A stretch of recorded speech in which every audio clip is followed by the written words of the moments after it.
I got one video that came across my for you page I wanted to react to from a content creator, Captain Lauren, talking about game trailers. And then we're gonna get into these other articles. Of course, friendly reminder, we're just talking about the argument, not the creator. Don't be harassing people. All right, what they talking about? Trailers if you don't have a release date. I don't care if it's a year out, but if you can tell me a year out, cool. Give me a release date. I 100% agree with him because stop giving me trailers and these games are years off. BioWare is a perfect example of this. We just got that Star Wars trailer. No release date. It's projected for 2030. Same thing with Mass Effect 5. They dropped that teaser in 2020. It's in production, but no release date. So we'll get these games sometime, which I have no problem if games take years to come out, but don't tell me about it. Show me a trailer when it's like a year off. But BioWare isn't the only company that does this. CD Projekt Red does it too. Obviously, we got that sick Witcher 4 trailer, no release date in sight. And they've done it in the past too. They showed the first trailer for Cyberpunk 2077 in 2013. That game didn't drop until 2020. And as we all know, it was not ready for launch in 2020. Stop giving us things so early. Naughty Dog gave us Intergalactic the Heretic Prophet. No release date. It could come in 2032 for all we know. And they did the same thing with The Last of Us 2. They showed the first trailer in 2016. Game didn't drop till 2020. Granted, that is the closest together release date and trailer drop that we got out of the 4 that I have shown here. And obviously, these companies are not the only ones that do it. Honestly, I think Capcom's doing it right. They announced Resident Evil 9 in June of 2025, and they spent all of these months promoing and getting people hyped for it. It's coming out in February of 2026. The perfect amount of time to get people hyped and excited for your game. Overall, I just hate when I get to see awesome trailers and then I'm like, okay, well, I'm gonna forget about it. But I can't be the only one that thinks like this. Do you guys feel this way too? I've been preaching. This is facts. This is facts. I agree. The people are waking up. I've been preaching this shit on the goddamn stream, bro. I am sick and tired of games being announced and not coming out till 5, 6, 7 years later. Like she just mentioned with the new Star Wars game, they're saying that shit might not come out till 2030. Now, old boy came out and said it's coming out before, but that could be 2028, 2029. We don't know. Me personally, one of my favorite game releases was Fallout 4. Not the quality of the game. The game was okay. But if you remember, they announced Fallout 4 at E3 in June. And then that fall in November, like a couple of 3 months later, the game came out. That's what I like. That's what I like. Same thing with, it wasn't a great game, but it did have a good launch. Halo Infinite's multiplayer. If you remember, people were gushing about, what was the MAGA shooter? Halo with the portal, Splitgate. People were gushing about Splitgate's console release. Then Halo Infinite came out and said it's dropping today and it's free to play. Everybody and their mama was on Halo for a span of about 2 weeks before we realized that shit didn't have no content. Yeah, the MAGA shooter. Apex had a great release. They just randomly dropped that shit. Alongside, they hired like a bunch of content creators, like promote it, so that got people like super excited about this stuff. I think developers especially need to consider this because there's more competition than ever. So you don't want to piss off the audience by announcing something too soon and then keep pulling it. I mean, they're doing that with GTA 6. And then if I can add one more thing, another thing I always talk about on this stream too, stop releasing these trailers that offer nothing to consumers, man. I'm sick and tired of these trailers that come out and it's nothing but CG. It doesn't give us any real story element. Like, this shit should be mad mysterious. It don't give us no interesting story elements, no interesting characters, no gameplay. It just be a motherfucker walking across the screen. And then it says September 2027 is coming. Like, bro, I don't cough Divinity 3. Yeah, I'm not gonna lie. Some people might disagree, but I didn't like that Divinity 3 fucking trailer, bro. It was just mad niggas doing Haitian voodoo and devil shit. I'm like, bro, can we just see the game? I don't want to see that, bro. Maybe like the first 30 seconds of your trailer, but a whole 3-minute trailer of doing a goddamn Illuminati sacrifice. I don't want to see that shit, bro. I just want to see the fucking game. Say that for the cutscene in the goddamn game. But the cinematics is just way too much. So I 100% agree with this. We got to do better trailers. We got to do better release dates. I be forgetting they announced the fucking Mass Effect back in 2020. It is now almost 20. We are a week away from 2026, 6 years later, and we still don't have no goddamn gameplay for that. We got gameplay for games that look like Mass Effect, like Exodus before Mass Effect. That shit is goddamn crazy, man. So yeah, I 100% agree. I need y'all developers to start looking at the calendar and being honest. Can we make that date? If not, keep it moving. And give space and give way to other games so there's more breathing room. Why the Haitians catching strays? I love the Haitians. I ain't saying nothing bad about them. Oh, and so now you niggas don't do voodoo. So now y'all niggas don't do voodoo. Okay. All right, bro. Okay. Like fucking there wasn't a whole missions in fucking Mafia 3 with the Haitians doing voodoo and shit. Oh, I don't want to hear that shit. I didn't say I didn't fuck with the Haitians, but let's be real here. You said we do, but chill. I want to hear that shit. Dominicans, Puerto Ricans, and the top 3 voodoo users in the world: Haitians, Puerto Ricans, and Dominicans. Okay, them 3 group of people are fucking. Them niggas is like DC's Dark Line with what's old boy who smoked the cigarettes and shit, be doing all the spells. Jamaicans up there too, they in the top 5. What's the old boy's name? Constantine. Yeah, DC Dark. That's what they are. Hold on, let me see. DC Dark.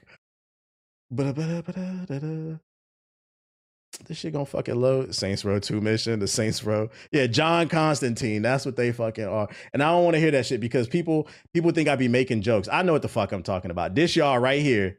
See, DC Dark Justice League right here with Constantine, Swamp Thing. I think that's Zatanna. I forgot who these other people are. But see, that would be Constantine. That's gonna be the Puerto Ricans because they the lightest. This dude right here, since he the darkest, that's gonna be the Dominicans right there. Me no black.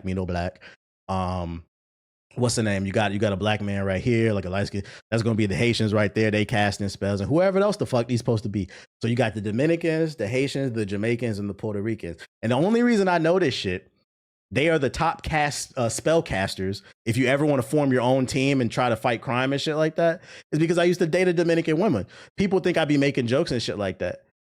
I used to date a Dominican woman that looked me dead in my eyes and told me, if I don't like a bitch, I will write her name on a napkin and put it in the freezer so I could freeze that bitch so she could feel cold. I said, what the fuck, bro? I gotta get out of here. Y'all think I be making these jokes up. I said, oh, let me not piss you off, bro. Hell no. So don't they do that shit. They fucking do that shit, bro. The two craziest groups of women that I dated, a Puerto Rican woman and a Dominican. They were the craziest I've ever dated. Maybe it's not all of them, but the ones I dated, they were fucking crazy, bro. Some say I like that shit, but I don't. So, oh shit! Talk about the freezing. You said Haitian women are crazy. I never dealt with a Haitian woman before, but I believe you. We do that in New Orleans. Yeah, they do that. They have. If you go to the French Quarter, you can go to a fucking voodoo shop. You can go to voodoo shops, bro. I remember the first time I met my Dominican ex's mom. We went to her house, and she had all these Santa. I don't know what it's called. I call them Santa Marie candles. She had all these voodoo candles on the fucking stand and shit, lit up with all these caricatures and beads and shit. I'm like, what the fuck is that for? She's like, you don't want to know. I was like, you're right. In other news, gaming news, don't ask me how I fucking know. I know. Netflix just made another big gaming move. Amid Netflix's proposed buyout of Warner Bros. Discovery, the streaming platform has made another big business move, acquiring a gaming startup amid the company's push further into games. Yo, why the fuck is typing in all caps? So yeah, I'm good for you out of here. She putting bad energy out. That shit would have came back on you. It didn't work out. It's all good, bro.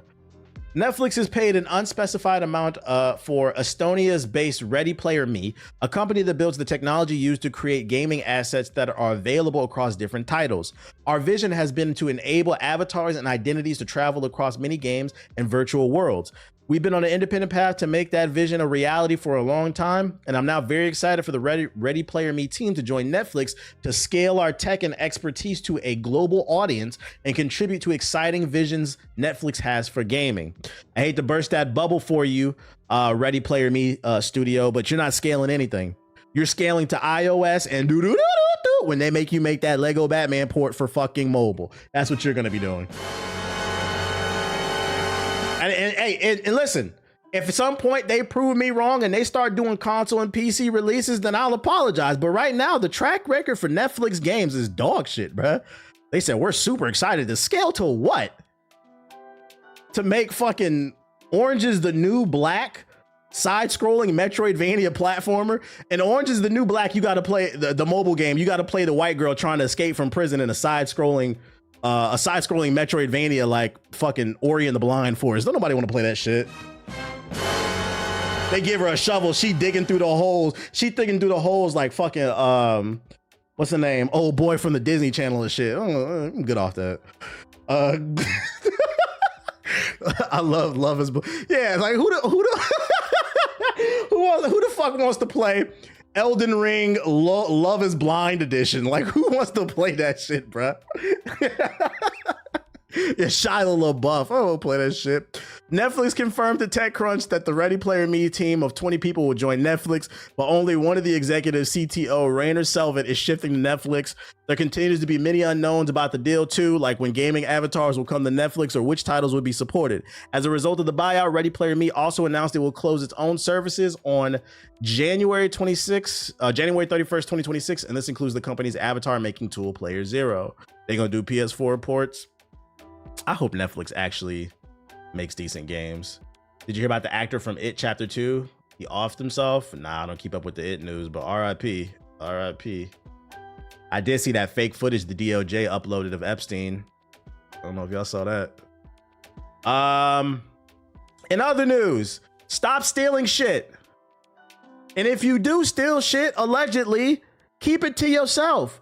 This social media age has got y'all warped in y'all fucking head, bruh. I remember when I'm about to get on my soapbox and say this shit, man. I remember when I was a kid, when niggas committed crimes, they kept it to themselves.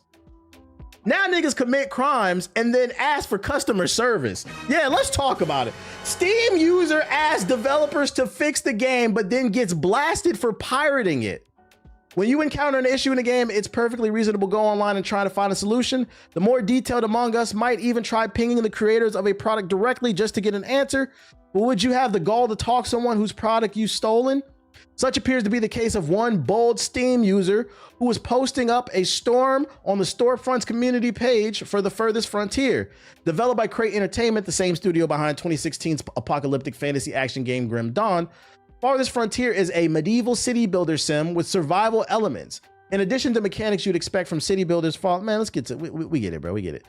Let's see. Big Badass 33 is one of the many people playing Farthest Frontier, but if they're enjoying it, you wouldn't know it. The user appears to have spent the last couple weeks complaining incessantly about the game in a variety of threads. They don't like how forced the maps are, and they've got a lot to say about how trading works in the game. Inventory management is also a sore point. The constant micromanaging of everything is nuts, the player explained. By mid-December, Big Badass 33 was running into issues with the city builder. The game was suddenly crashing for no reason. He said, "Come on, developers, please let us know." The player wrote in one thread where they were trying to figure out seed generation. Finally, by December 21st, the irked Steam user went straight to the source with a short thread titled, "Fix your fucking game." Less than an hour later, the player had finally caught Furthest Frontier's developer Crate Entertainment's attention. Zantai, one of the developers behind the game, responded accordingly. Please purchase the game instead of running a non-Steam version. Guys, the reason your game is unstable and crashing is because you have a pirated version, and they knew it. I don't know, because a lot of you little niggas be talking to ChatGPT as your best friend now. But my OGs used to teach me, they used to say to me, beggars cannot be choosers. What that means is, if you got it for free, you have no wiggle room for feedback. Unless you're talking about shitty free-to-play games where you're buying microtransactions, but you get what the point. If somebody gives you a sandwich, and you're hungry, you don't get to complain there's fucking cheese on it. You just got to take it because you didn't have a sandwich before. You stole the game, and then you're trying to tell them to fucking fix this shit, bro. Shut the fuck up, bro. This shit is goofy, man. Shame, no shame, bro. And you can't say shit if you ain't paid for it. If you out here selling the 7 Cs, please do it at your own discretion. You don't get the room to complain. Man's got the hookup from Wendy's and complain about the order. Shit is fucking crazy, man. The entitlement of the internet has gotten crazy these days, man. Merry Christmas to you, I guess, nigga. What else I got? Ba-da-ba-da-ba.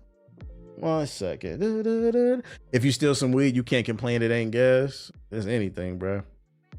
There was a story going around. Microsoft debunks that it set a 30% profit margin for Xbox games, but then Tom Warren replies from where's he from? The Verge. He's from another big site. The CNBC report doesn't include a quote from Microsoft and paraphrases an unknown spokesperson. We have no clue what Microsoft actually said or who said it. So there was a story going around that Microsoft demands that their games and their products hit a 30% profit margin, which is crazy. And then in this article, they were saying that Microsoft debunked it. But I mean, if you read the article, nobody from Microsoft actually said anything, and it was an anonymous source. So we still don't know. Microsoft doesn't have money for, it's crazy. They're asking for a 30% profit margin, but they don't have money for an Xbox Wrapped when every other studio or company is doing it. I don't know what's going on with Xbox. What's going on with Xbox? Who's buying COD? Hopefully the Switch community, because there's a rumor there's a port going on that's coming to that shit. But will it sell? I don't know. Bet it ain't that much since it's on Steam. It probably isn't that much. Matter of fact, let's look up that. What was the name of that game? Frontier. What's the name? Let's look it up. The Farthest Frontier. That's actually a good question. Actually 30% off right now. That's fucking funny. Very positive reviews, so people like it. It's a $25 game, bro. You know, the crazy part is you could probably get it cheaper in like a couple months. It's a $25 game that came out this year in October. Can y'all, if you like the game, support the fucking developers, man. I wouldn't even be mad if you downloaded it for free. You realized you liked it and you said, you know what? I'm gonna try the game out. That's ethical stealing, you know? That's ethical stealing, you know, a little taste before, then you go back. Back in my day, when I wasn't the most financially stable, matter of fact, we passed the statute of limitations because this is my 18th year in content creation. Give it up to me, you know what I'm saying? I straight up say it. When I first started making YouTube videos back in the day, I could not afford Final Cut Pro, which is an editing software on the Mac. That shit was like $300. I stole that shit, nigga. I don't give a fuck, bruh. But here's the thing. When I started making money on YouTube, I went back and I bought it. Mainly because I wanted the updates, but to support the devs too, because they did make me a lot of money. So, I mean, there is such a thing as ethical stealing, you know? You gotta get it. You gotta get it how you live. You gotta get it how you live. If anybody want to be a content creator, I'm not encouraging you to steal. But you know, I did what I had to do to fucking survive, man. I was living in the hood, bro. I borrowed it to keep it real. You broke ass niggas, fucking pay the developers, dude. This shit is fucking funny. We wouldn't be here if you didn't do that. Real shit. What else we got? But a lot of music producers did that too with VSTs and DAWs. We just said don't self-snitch, Tyler. It's past the statute of limitations. That's well over 10 years ago. And I have a legal copy now, so it doesn't matter. What else I got for you? Hey, you ain't wrong. I did that for a song for a video editing software, allegedly. It's none of my fucking business. I'm not a Karen. I'm not here to judge nobody, bro. Times is rough. Do what you got to do to survive. And let me tell you something. A lot of people who are sitting at the top, that 1%, a lot of them cheated their way to the top. And then they'll tell you to pull yourself up by the bootstraps. And if they didn't cheat, a lot of them is Nepo babies, bro. So, whatever. Let's say. Ghost of Yote dev studio head is leaving and doesn't know what he'll do next. Sucker Punch co-founder Brian Fleming is leaving the gaming studio. He was working there since it opened 28 years ago in 97. Where's he going next? He said he doesn't know. In a post on LinkedIn, Fleming said, I really don't know what's next. He's staying with Sucker Punch through April of 2026 to help with transition efforts. And after that, he said he plans to travel. He's also going to spend the time trying to sort out which opportunities he wants to pursue next.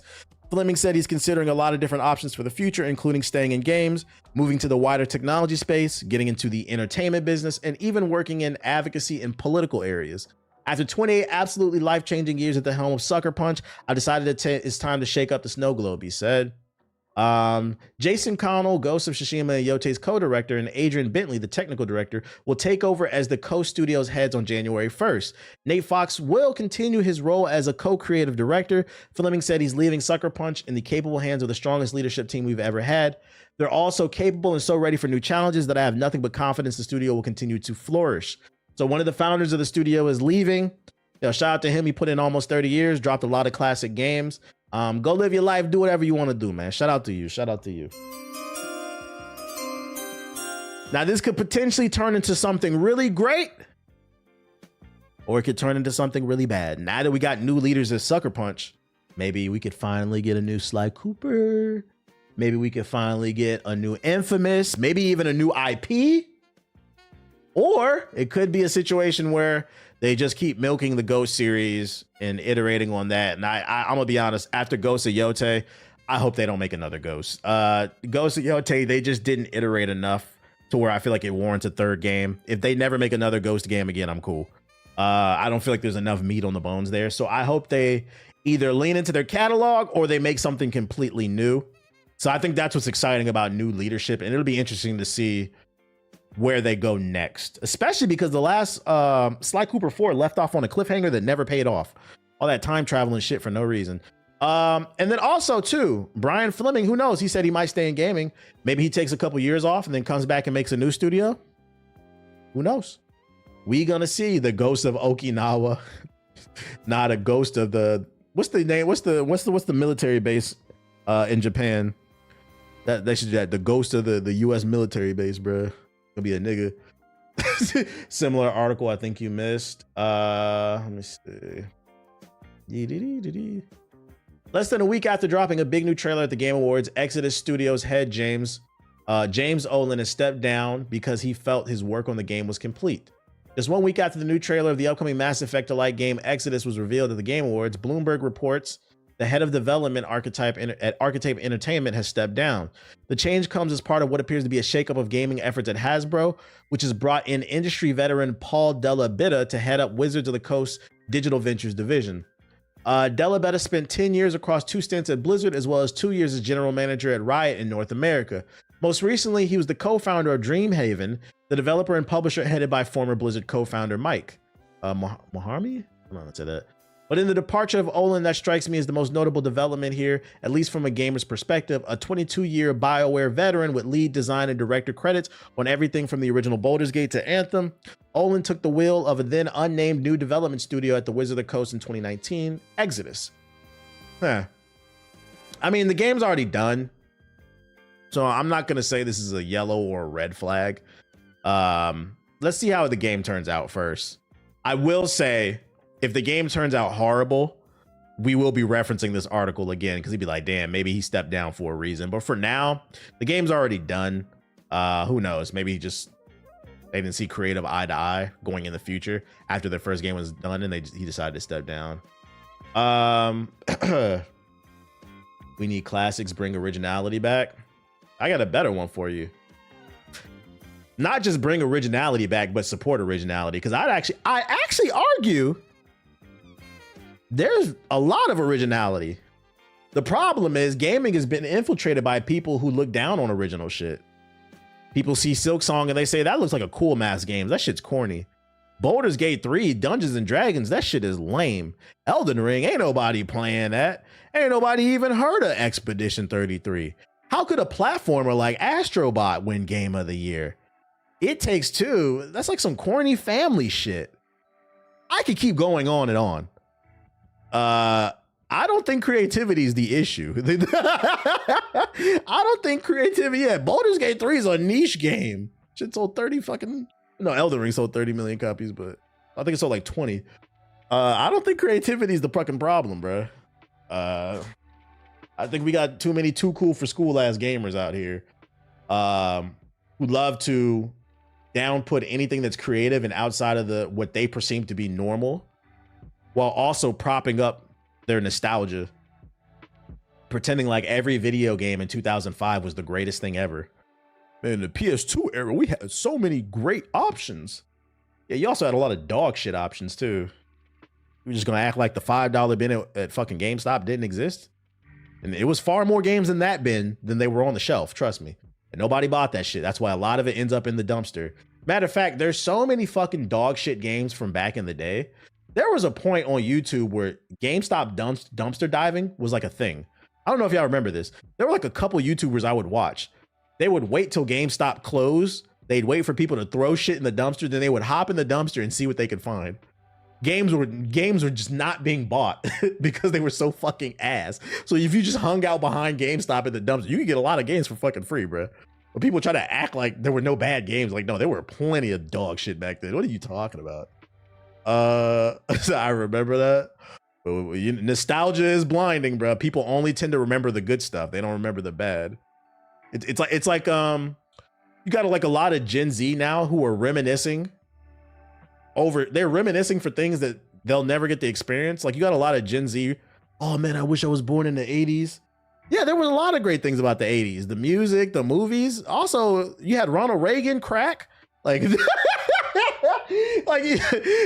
if you only use 2016. 2016 is a great example. I just wish I could go back to 2016. XXL freshman list. Fucking Paragon dropped. You had all this amazing music. You also know what else happened in 2026? Trump, nigga. The Pokemon Go.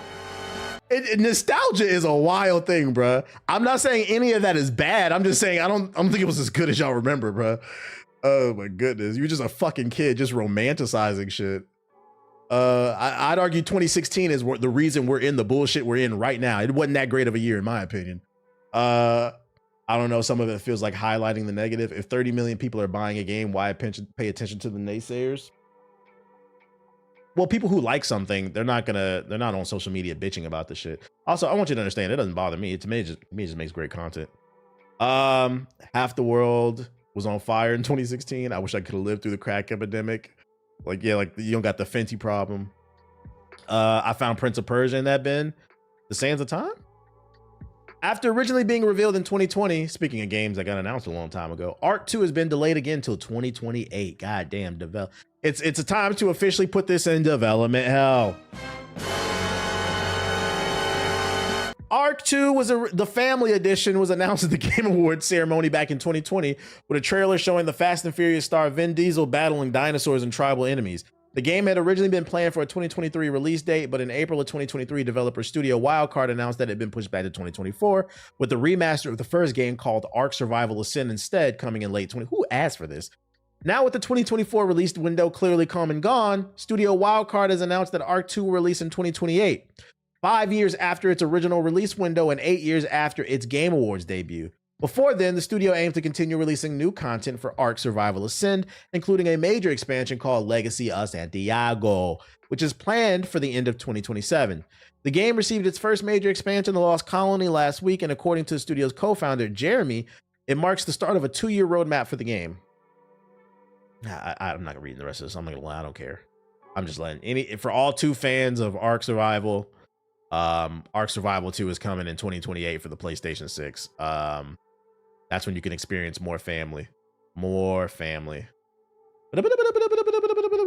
Dynamics in games were promoted more though. Well, I think the reason dynamics in games were promoted more back then, and I would agree with you, that's because the average gamer was different. We've been over this. Being a gamer in 2005 meant something completely different than being a gamer in 2025. Being a gamer in 2005 meant you played Madden, you played Jak and Daxter, you played Mario, you played, I don't know, Dragon's Age. But nowadays, being a gamer can just simply mean something as simple as they play Fortnite and buy just scrupious amounts of fucking skins, just gross amounts. Let me go in the sub box real quick and see what the fuck going on before we get on the game. Get on the game. Let me switch. Raid Shadow Legends, the mobile game with the console level graphics. NTE Neverest to Everest. Is this a gacha game? Formula Legends. Shout out to Wayno. What you planning today? A little dispatch, probably a little dispatch. Wuthering Waves. Gotcha. I don't see nothing interesting. We're probably about to get on the game. Digimon Story. Odyssey movie if you care. Nah, I don't really care about that. Wait, let's see, there it is right there. What they gonna shoot a one-eyed monster in the eye or some shit? Car straight. I don't see that. Let me look at this real quick. Oh, wonderful life. Is this the anime game where you can do everything? Bro, can you fucking load? DBH, apparently the streets is done according to 21 Savage. I've seen that's been a conversation. I don't know what that means. I'm not in the streets. I don't care. I would hope the streets are done. Ain't he like 35? I invite you to savor every moment of this world. Whatever your destination, drifting down this Milky Way. Best I'm with you, I'm sure I'll be there.